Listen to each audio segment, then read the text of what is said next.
You may have heard the verse from Philippians 1:21, which says, "For me to live is Christ, and to die is gain."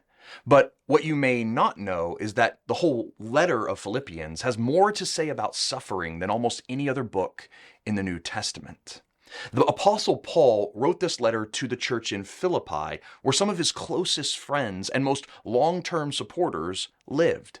And Paul, in the meantime, was suffering in prison.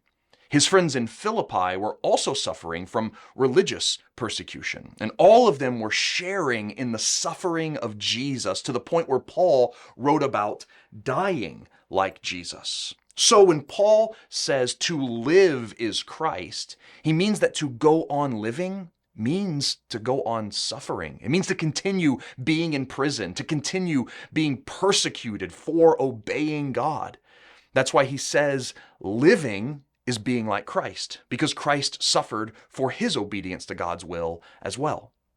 Yet, Paul knows suffering is his and the Philippians' future. They will both go on living and suffering in the same way Jesus did. Just as Jesus' suffering brought life to the whole world, surprisingly, their suffering will bring life to those around them. But Paul also says to die is gain. Most of us don't think about dying as a way to get something, but as the place where we lose everything. However, Paul knows that when he dies, he will be with Jesus, which for him is the greatest gain imaginable.